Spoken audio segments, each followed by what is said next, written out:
रक्त बीज, जिसके लिए मृत्यु अंत नहीं है। उसके रक्त की हर बूंद से एक नया रक्त बीज जन्म लेता है। प्रहार बेकार थे, युद्ध रुक नहीं रहा था। हर पल विनाश बढ़ रहा था।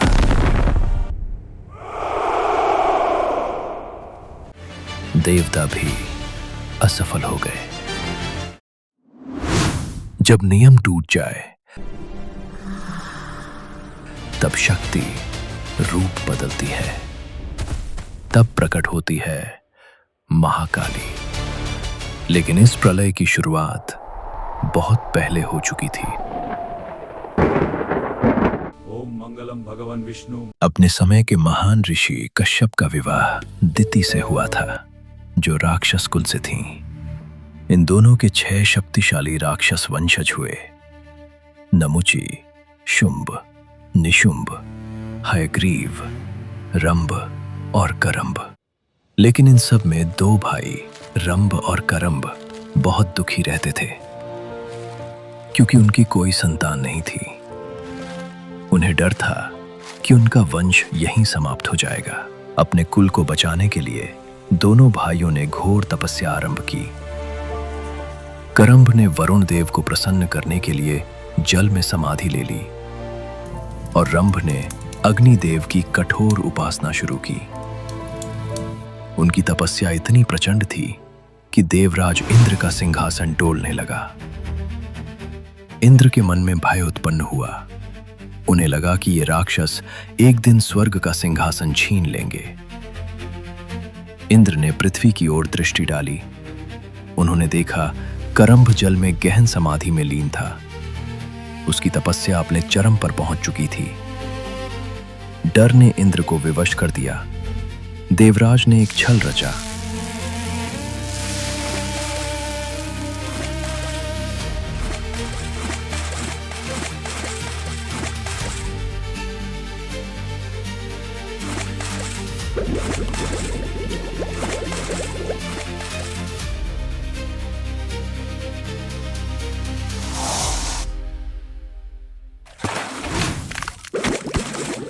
और उस दिन स्वर्ग के राजा ने एक साधक की तपस्या का अंत कर दिया। जब रंभ को पता चला कि उसका भाई मारा गया है, तो वो भीतर से टूट गया। वंश बढ़ाने की बात तो दूर, अब वो जीना भी नहीं चाहता था। जैसे ही उसने आत्महत्या करने के लिए तलवार उठाई, अग्निदेव ने दर्शन दिए। अग्निदेव बोले, रुक जाओ रंभ, मैं तुम्हारी भक्ति से प्रसन्न हूं। अपने प्राण मत त्यागो, मुझसे कोई वर मांगो। रंभ बोला, हे अग्निदेव, यदि आप सच में प्रसन्न हैं, तो मुझे ऐसा पुत्र दीजिए जो तीनों लोकों में अजेय हो, जिसे न देवता हरा सके न मनुष्य। अग्निदेव ने कहा, तथास्तु। जिस भी स्त्री से तुम्हें प्रेम होगा, उसी से तुम्हें ऐसा पुत्र प्राप्त होगा। रंभ ये सुनकर आनंद से झूम उठा। उसी वन में उसे एक यक्षिणी दिखाई दी, जो भैंस के रूप में रहती थी। प्रेम की कोई सीमा नहीं होती। रंभ को उससे प्रेम हो गया। समय के साथ उस असामान्य मिलन से एक अद्भुत बालक ने जन्म लिया। भैंस का चेहरा और मनुष्य का शरीर। यही बालक आगे चलकर महिषासुर कहलाया। आधा भैंस, आधा मनुष्य, जिसके भीतर अपार शक्ति थी। बड़ा होकर उसने ब्रह्मा जी की कठोर उपासना की। ब्रह्मा जी से उसने अमर होने का वरदान मांगा। तब ब्रह्मा जी ने उसे वरदान तो दिया, लेकिन एक शर्त भी रखी कि उसकी मृत्यु केवल एक स्त्री के हाथों ही हो सकती है। कुछ वर्षों बाद रंभ की मृत्यु हो गई।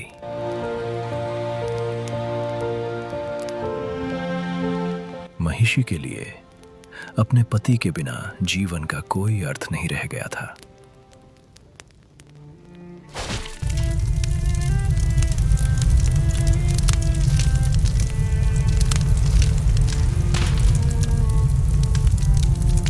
और इसी घटना के बाद इस कथा ने एक भयावह रूप ले लिया।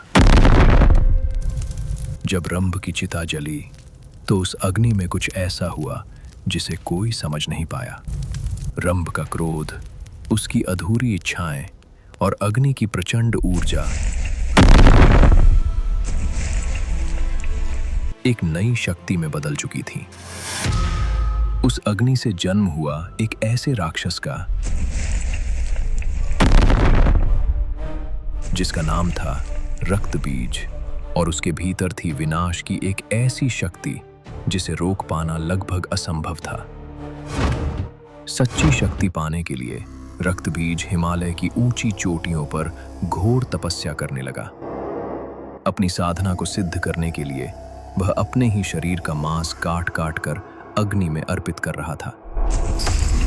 अंततः उसकी कठोर तपस्या से प्रसन्न होकर ब्रह्मा जी प्रकट हुए। रक्त बीज बोला, हे पितामह, मुझे ऐसा वरदान दीजिए कि यदि मेरे शरीर की एक भी बूंद रक्त धरा पर गिरे तो उससे मेरे समान ही एक नया रक्त बीज जन्म ले।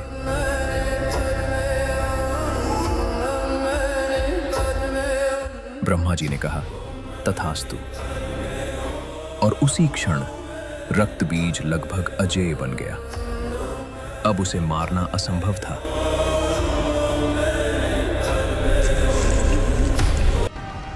महिषासुर ने तीनों लोकों में ऐसा आतंक फैलाया कि हर दिशा में केवल विनाश ही दिखाई देने लगा। स्वर्ग भी उसके अधीन हो चुका था। देवता अपने ही लोक से निर्वासित हो गए थे। तब ब्रह्मा, विष्णु और महेश की संयुक्त दिव्य शक्तियों से एक अद्भुत ऊर्जा प्रकट हुई जिसने मां दुर्गा का रूप धारण किया।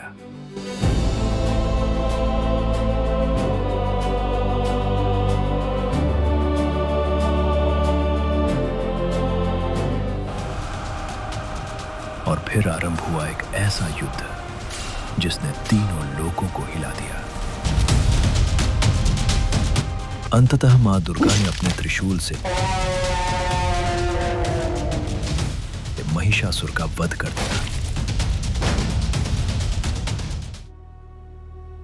और उसी क्षण से वो महिषासुर मर्दिनी के नाम से जानी गई। जब यह समाचार रक्त बीज तक पहुंचा तो उसका क्रोध सीमाओं से बाहर हो गया। महिषासुर केवल एक राजा नहीं था, वो रक्त बीज के पिछले जन्म का पुत्र था। रक्त बीज ने प्रतिज्ञा ली, मैं उस देवी को खोज निकालूंगा और अपने पुत्र के रक्त के हर एक कण का प्रतिशोध लूंगा।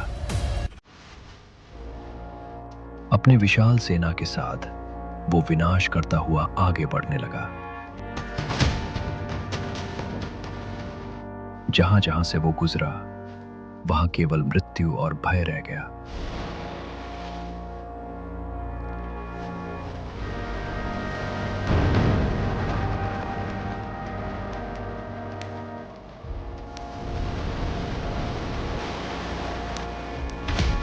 रक्त बीज ने अपनी पूरी शक्ति लगा दी।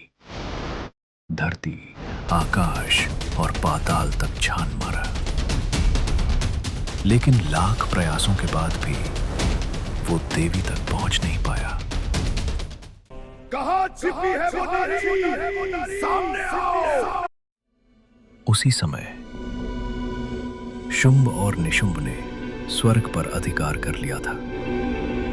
उनकी इच्छा केवल शासन तक सीमित नहीं थी, वे देवी को भी अपने अधीन करना चाहते थे।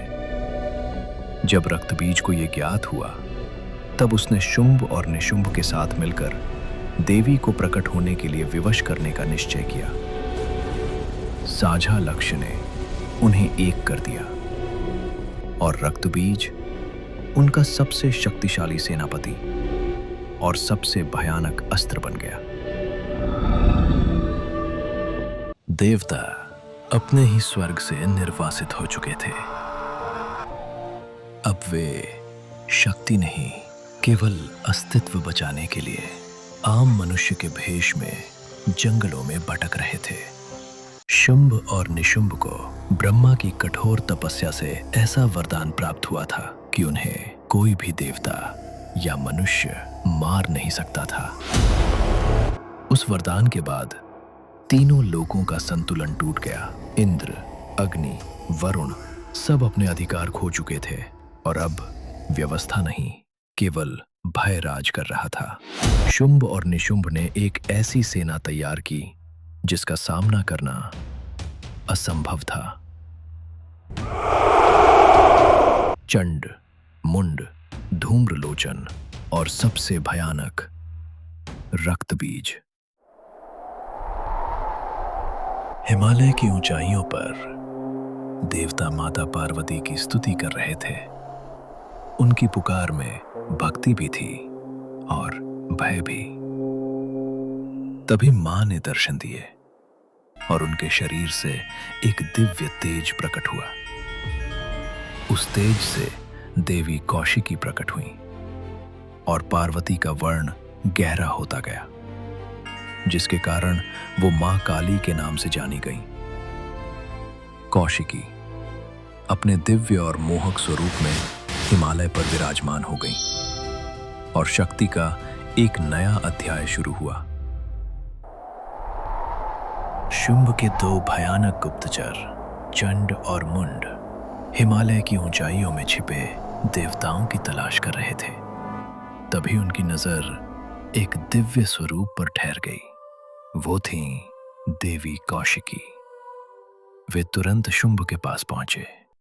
महाराज, तीनों लोकों के रत्न आपके अधीन हैं, पर एक रत्न अभी भी शेष है। एक ऐसी देवी जिसके सौंदर्य का कोई समकक्ष नहीं। शुंभ ने तुरंत अपना दूत सुग्रीव भेजा, आदेश लेकर प्रस्ताव नहीं। सुग्रीव ने कहा, देवी, शुंभ और निशुंभ तीनों लोकों के स्वामी हैं। आप उनके साथ चलिए और उनकी रानी बनिए।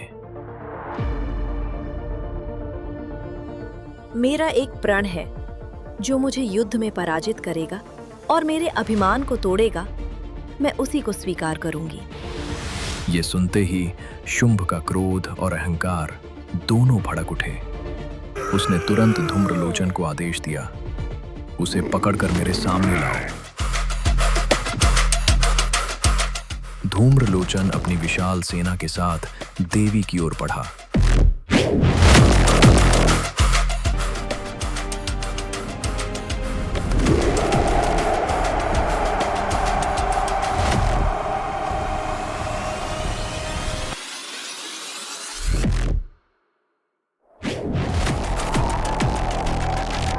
लेकिन देवी की एक ही हुंकार से वो वहीं भस्म हो गया।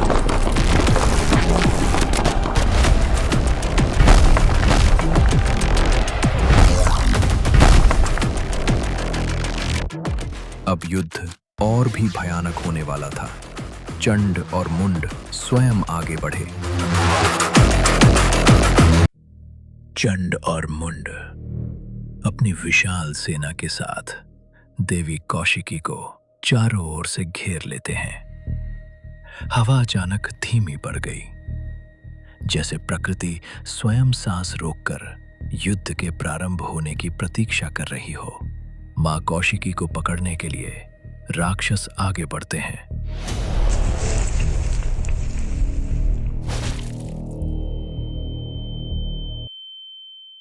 फिर भी चंड और मुंड रुकते नहीं। अहंकार अक्सर डर को दबा देता है।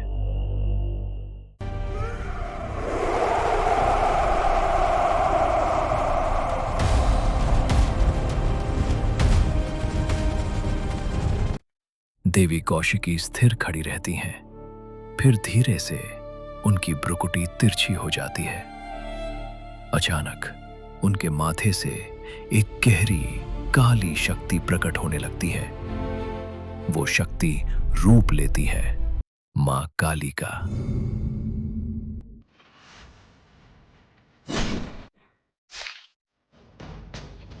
और अगले ही क्षण मां काली राक्षसों पर टूट पड़ती हैं।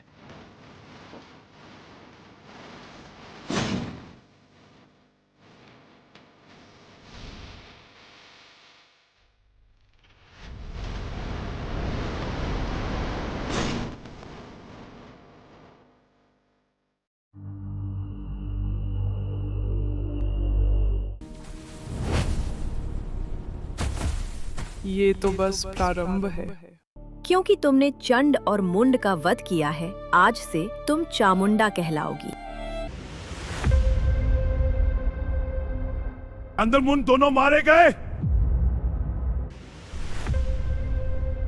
रक्त बीत जाओ, उनका विनाश कर दो। रक्त बीज के रक्त की एक बूंद, मतलब एक नया राक्षस। देवी कौशिकी की शक्ति से एक विशेष सेना प्रकट हुई। देवी की शक्तियों की सेना। ऐन्द्री, वैष्णवी, महेश्वरी, देवी के ही विभिन्न रूप अब युद्ध के लिए तैयार थे। युद्ध प्रारंभ हुआ। ऐन्द्री ने अपने वज्र से रक्त बीज पर प्रहार किया। जैसे ही रक्त बहा,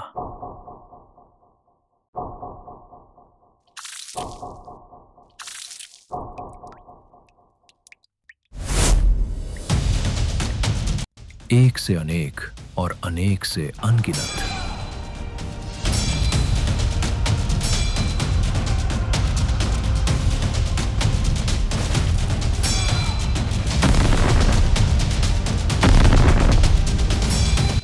ये युद्ध अब असंभव लगने लगा था।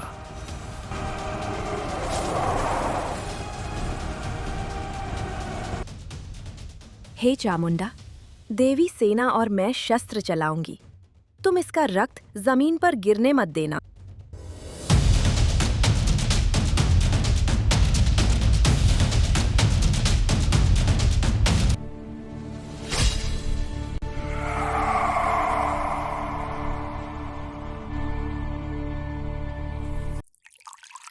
रक्त बीज धीरे धीरे रक्तहीन होता गया और उसका अस्तित्व मिट गया। उसके अनेक रूप, उसकी हर प्रतिछाया सब मां में समा गए।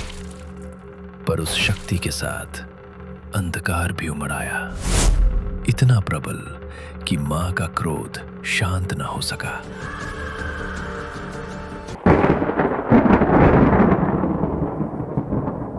उनकी शक्ति अनियंत्रित हो चुकी थी।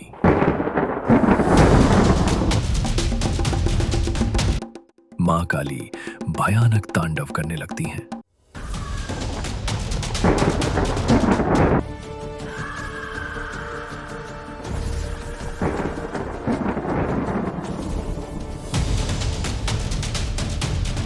अंततः महादेव स्वयं प्रकट होते हैं।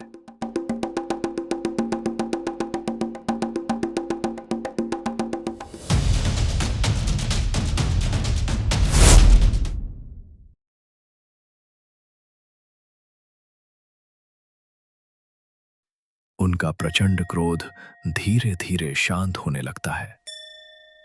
तांडव रुक जाता है, प्रलय थम जाता है।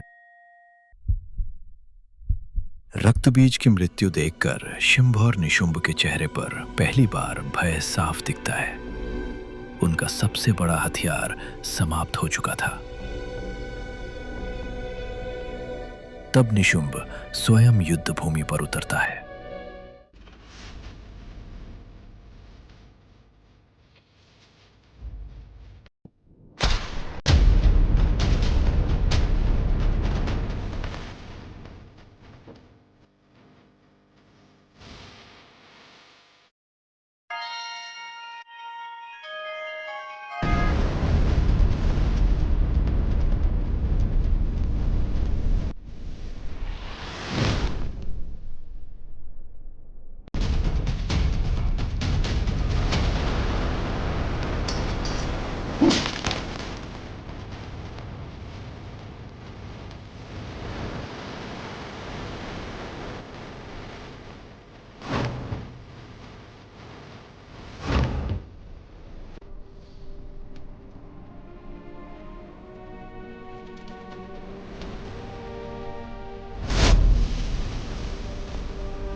हे देवी,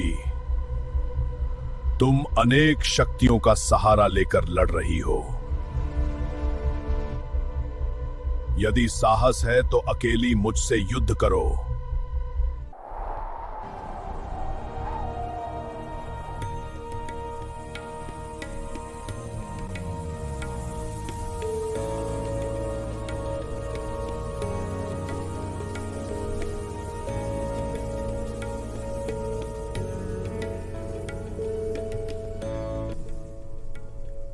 इस जगत में मेरे सिवाय कोई नहीं।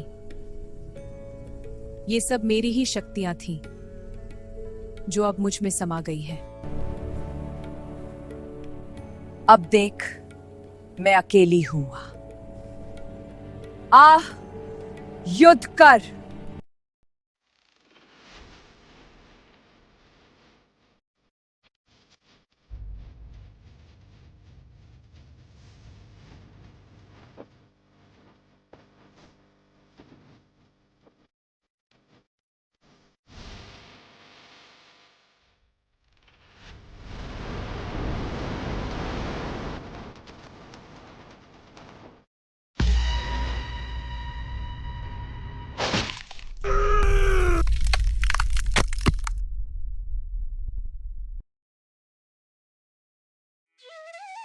और इस प्रकार अधर्म का वो अध्याय समाप्त होता है जो रंभ के पुनर्जन्म से आरंभ हुआ था।